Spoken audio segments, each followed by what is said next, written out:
तर रामकृष्ण हरी, मी अनिल जगताप. तर आज आपण आलो आहे शिक्रापूरमध्ये. आता शिक्रापूरमध्ये हे गोरं व्हायचं क्रीम ह्याचं एवढ्या मोठ्या प्रमाणामध्ये गोरं होण्यासाठी लोक वापरतात. आता हा प्रथमेश फरताडे, तर हा मरणाच्या दारामधून आत्ता आपल्यासमोर आहे. तर आपण ह्या प्रथमेश फरताडे त्याला आपण विचारू नक्की ही क्रीमचा वापर कसा केला आणि काय केला. हा क्रीम ही क्रीम ह्याचे साईड इफेक्ट त्याला भरपूर झाल्यात. तो मणिपाल रुग्णालयामध्ये ॲडमिट होता आणि एमर्जन्सीमध्ये ॲडमिट केलं होतं त्याला. तर त्याला भरपूर प्रमाणामध्ये त्रास पण झाला आहे. तर काय झाला तुला त्रास म्हणजे पहिल्यांदा मला आहे ना पायाला मुंग्या येत होत्या, नंतर पायाला गोळे यायला लागले आणि त्याच्यानंतर एक 8 दिवस गेल्यानंतर की माझ्या पायांमधलं औषध निघून चाललं होतं. त्याच्यानंतर मणका दुखायला लागला. बरं. मग असे माझे 15 दिवस गेले हॉस्पिटल ही करण्यात. भरपूर हॉस्पिटल ही केली, आपली शिक्रापूरचे हॉस्पिटल करत होतो मी. नंतर निदान झालंच नाही, त्याच्यावरती काही निदान मग कळतच नव्हतं. मणक्यावरतीच उपचार करत बसले ते.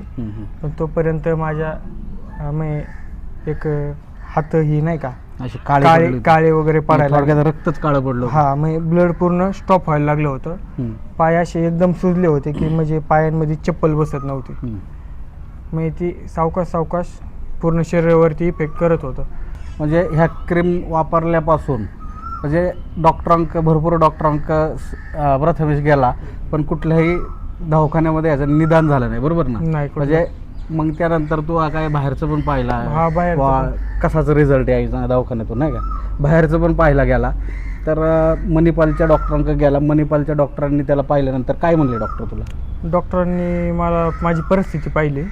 त्यानंतर मला डायरेक्ट विचारलं की तू गोरं व्हायचं क्रीम यूज केली का? मी म्हणलं हो केली.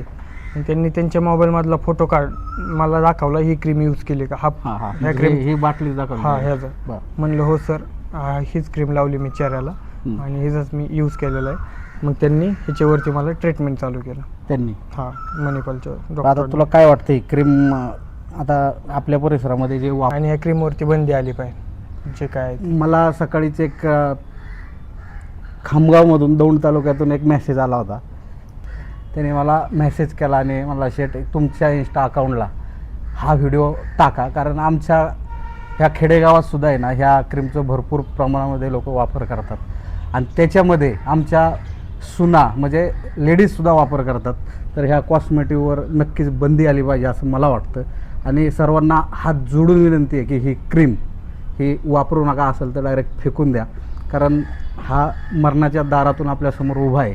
काय केलं पाहिजे लोकांनी? वापरले पाहिजे याच्यावरती लोकांनी या अशी दक्षता घेतली पाहिजे. कोणते असे प्रोडक्ट कॉस्मेटिक प्रॉडक्ट शक्यतो डॉक्टरांच्या सल्ल्याशिवाय वापरले नाही पाहिजे. आपल्या परिसरामधील आत्ता मणिपालमध्ये 14 पेशंट ॲडमिट आहे, बरोबर ना? 14 ते 15 पेशंट ॲडमिट येऊन गेलेत आणि त्यांना सुद्धा असाच प्रॉब्लेम आहे. आणि काही आहे ना अजूनसुद्धा सांगत नाही आहे, त्यांना पण भरपूर त्रास आहे, पण ते लाजतात नाही का. त्यांना वाटते बा कसं काय सांगावं. पण हा पठ्ठ्या तयार झाला आणि याने सांगितलं मी बाईट देतो, कारण सांगितलं पाहिजे. आणि ह्याच्यामुळं ज्यांना जो त्रास पुढं उद्भवणार आहे तो खरोखरच वाचला म्हणायला हरकत नाही. काही आपले अधिकारी आहेत ते सुद्धा हे क्रीम लावतात आणि त्यांना त्याचा साईड इफेक्ट जाणवतोय. त्यांची कुठं कंबर दुखते, कुठं पाठण दुखते, ते सांगतात फोनवर. पण त्यांना आज समजलं की त्यांना ते क्रीममुळे होते. जे कोणी हे वापरतात क्रीम ती त्यांनी बंद करावी, पण ती बंद करताना जे कोणी हे विक्रेते आहेत, ही क्रीम जे कोणी विकतात आहे किंवा जी ऑनलाईन वेबसाईट जी आहे त्यांची विक्री, तिच्यावरती पण कुठंतरी बंदी आली पाहिजे. आणि जे विक्री करतात आहे त्यांच्यावरती प्रशासनाने योग्य प्रकारे एक वचक ठेवला पाहिजे. आणि अजूनसुद्धा जे कोण वापरत असेल आणि ही क्रीम मी लावतोय सांगायला लाजत असेल ना, त्यांनी हा व्हिडिओ पाहून ही क्रीम पहिली आहे ना फेकून द्या. आणि ही क्रीम आहे ना परत एकदा दाखवतो. हा एक लाल डबा आहे आणि साबण आहे, एल्विश ब्रँड पण पहा तुम्ही. आणि ही क्रीम पण पहा, ह्याच्या आहे ना साबण आहे. आणि मणिपालला 6,20,000 रुपये खर्च आला मणिपालला. हा, म्हणजे ही आणि सामान्य कुटुंबातला मुलगा आहे. सगळी कुटुंबाची जबाबदारी प्रथमेशवर आहे आणि त्याला 6 ते 6.5 लाख रुपयाला ही 3400 रुपयाची तुम्ही क्रीम लावताय ती गेलेली आहे. त्याच्यामुळं लवकरात लवकर जे कोण लावत असेल त्यांनी सावध व्हा.